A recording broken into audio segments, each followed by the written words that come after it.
Hi everybody, this is Rizwan Chaudhry and I'm delighted to be introducing you to the very first Fill Finish podcast, which has been sponsored by Abhiject. And this show aims to share expertise on all aspects of injectables, vaccines and aseptic fill finish. In fact, we're very excited to launch this podcast, which is going to be running over 10 episodes this season to focus on various topics, including facility design, regulatory, quality, supply chain management, and AR/VR, to name just a few. And today I'm very delighted to say our very first guest is Les Edwards, who's Vice President of Technology and Business Development at SKAN USA. And he's going to be talking about current trends in isolation technology and vaccine production. So Les, first of all, it's lovely to meet you and welcome to the show. Thank you for being our very first guest. Oh, thanks for having me. I'm very excited to be part of it. Well, Les, before we start talking about current trends in isolation technology and vaccine production, would you mind giving viewers who are not familiar with SKAN USA a little bit about the company and also your own background? Yes, sure. So SKAN US, I'll start off with myself. I've been with SKAN for the last 11 years. As you mentioned, I'm the Vice President of Technology and Business Development. But what that really means is that I'm in charge of making sure that the products get applied to what they need to be applied to for our customers. And we have a better process understanding of how they're being used. So we're always trying to build our service organization and try to help our customers better utilize our products. Of course, we want to develop the technology as well, get faster, better, stronger as a company, but that's kind of what we do, or what my role is at SKAN US. SKAN in general, we're the global leader in isolation technology for aseptic isolators. So it's very timely that we're talking about vaccine manufacturing here, because we believe, through estimates anyhow, that about 1 out of 3 vaccines in the world are actually manufactured in SKAN isolators. So it's interesting that we get a chance to talk about vaccine manufacturing in this day. Brilliant. And Les, have you just said that? Then there is obviously no one better to talk about the current trends than you then. So let's start with the very first question, which is, what do you see as the main drivers for isolation technology for vaccine manufacturing within the last 2 to 5 years? Well, it started off, there was a transition going from conventional clean room technology into using other barrier type systems like RABs and other things to improve the quality. And then isolation technology has really become kind of the de facto standard for first class manufacturing. It's kind of the gold standard now for aseptic manufacturing. Of course, today the main drivers are capacity and flexibility. Right. Okay. And is there an identifiable trend in the type of filling lines customers are asking you to design? Well, it's kind of going in 2 different directions. So there's a lot of small scale manufacturing that was occurring, and the trend was definitely going that way with cell and gene therapy and a lot of customized, personalized medicines. But at the same time, COVID happened. So there was a boom in, we need billions of doses as quickly as possible. So capacity ended up taking over again, kind of the old-fashioned way of getting more product out as quickly as possible. Well, you mentioned COVID there. So how has that impacted biopharma companies' needs and behaviors? I mean, are they still seeking specialty custom design lines, or are they focused on short delivery time? Both, I'd say, but still, it's been interesting. We have 2 different kind of types of clients. We still have the big pharma clients who want to customize and turn it into their system.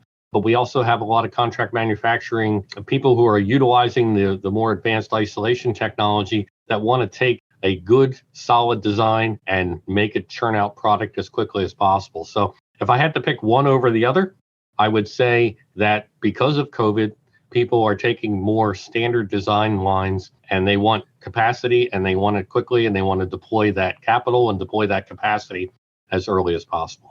Right. Okay. And obviously, because of COVID, there's been extensive travel restrictions.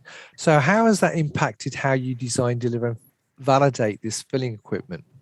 So designing and building is one thing. And always they going back to the previous question, standard is better. Standard is faster. What you've done before, we know it's going to work. But when we know it's going to work, there's also, delivering the equipment is only half of the battle. We have to get the equipment up and running. We need to train operators. We need to get the system qualified, get regulatory approval, things like that. So a lot of those things are all on fast track as well. So we need to deploy resources. With the travel restrictions, it's thrown up even more unique challenges because, SKAN as an organization, we are based in Switzerland. So like a lot of other European manufacturers of a lot of this filling equipment and isolation technology equipment, we needed to be able to respond within the borders of the United States to be able to actually start up and qualify and test all this equipment. We couldn't fly people over from Switzerland all the time to do all the quote hard work. So we had to really build our infrastructure in the United States to be able to do that. We were planning on doing it anyhow. COVID gave us a gentle nudge, I'll say, in that direction, where our 5-year plan got accelerated to let's do it next month type of acceleration patterns here. But we also did a lot of new technologies where we did remote FATs with a lot of people. So we used, VR goggles and webcams, and people tolerated things that they would never tolerate before, in terms of both standardization and also how they tested and accepted equipment because they had to. And what we found, it actually worked. You can do business remotely. And, our sales have grown tremendously over this time, as have a lot of the filling line manufacturers and things. But you would think that there would be a contraction in the industry because our salespeople haven't been able to go out and see customers. But turns out that's not necessary in the middle of a pandemic, so especially when you're trying to give medicine for those who are suffering from it. So, Les, you mentioned about virtual reality. So do you think these new forms of digital support are here to stay? And also, how do you think that will impact, vaccine manufacturing for the next 2 to 5 years? It's a great question. We deployed these tools here because, again, we had to use them in order to utilize mock-ups originally. So we would do in the design phase, we'd use 3D modeling and advanced tools to be able to utilize the engineering design. But then we did them during factory acceptance testing, as I was saying. But now we're actually using them in service as well. So we use them in the startup and qualification of the equipment and the ongoing maintenance. So if you sign up for 24/7 service with our company, you get a set of AR goggles, and we actually have that as a virtual support system. So we can see what you're seeing and really help the customer. And it gets us working more closely with the customer. Again, first, because we had a tool that we were forced to use. Now we've realized the benefit of that. So absolutely. Yeah, I also think it has an impact on sustainability as well, doesn't it? Because I think with all the companies now looking ahead to seeing how they can become more sustainable, the whole virtual reality and digitalized aspects of the service make it that you can do things remotely, as you say, and makes it a bit more sustainable overall as a business.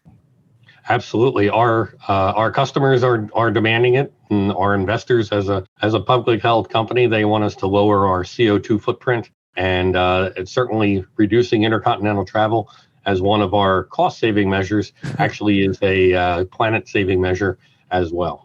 Right. Now, what do you expect for vaccine manufacturing in the next 2 to 5 years? I mean, do you expect a contraction in the need for future capacity or continued expansion?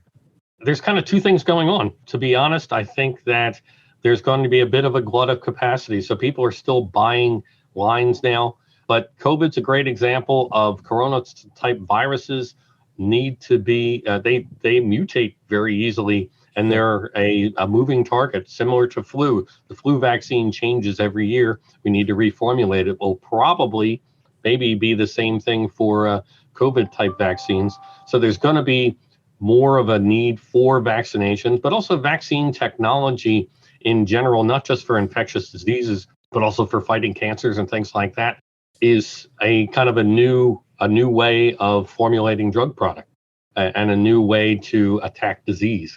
Is having your own immune system build its own defenses against it. And we use, vaccine style technology, but we're also using cell and gene therapy. And a lot of that stuff ends up being very small scale.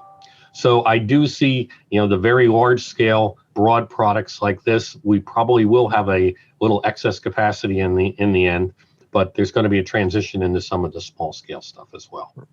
Well, then how has vaccine manufacturing technology impacted your future plans to provide solutions for customers?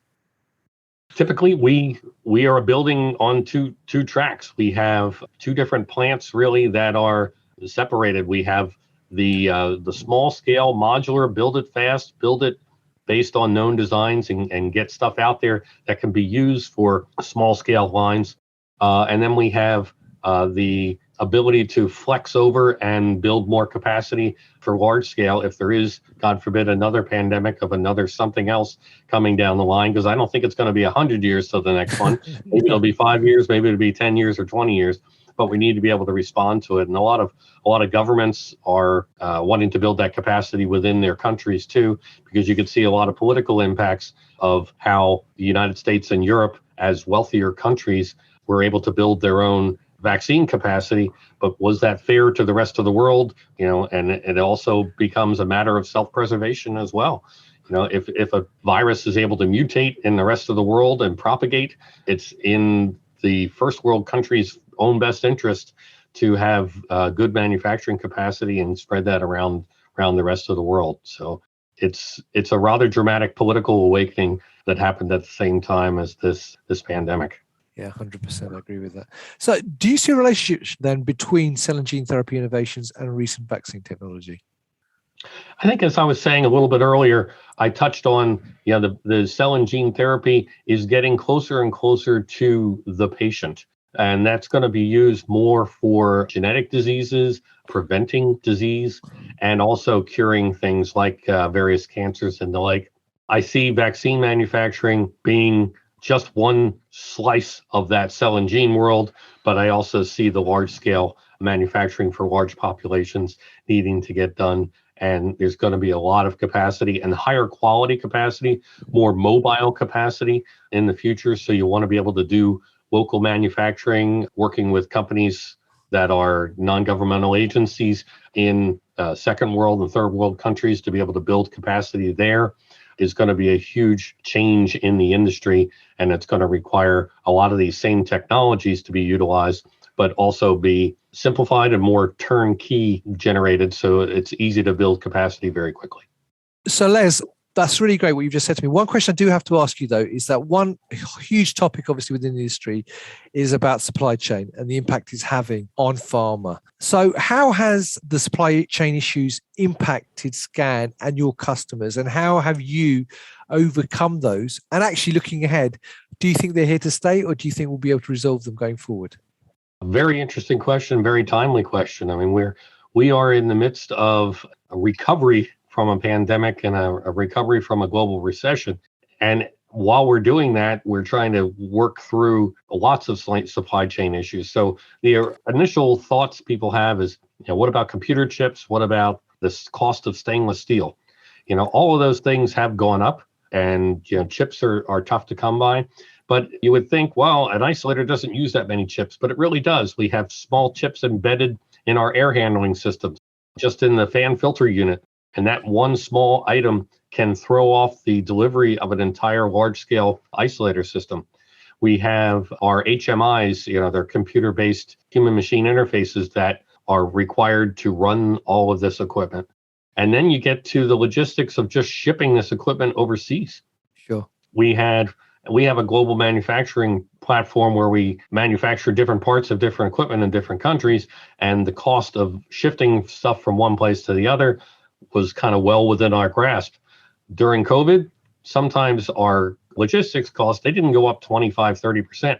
They doubled, tripled, sometimes went up 5 times. And it was a dramatic challenge for us to not only get product to our customers, but also handle the cost implications of that in the context of something that was, you thought was fixed price and well known. And, you can handle small variances, but when stuff triples and quadruples overnight, it really makes a challenge.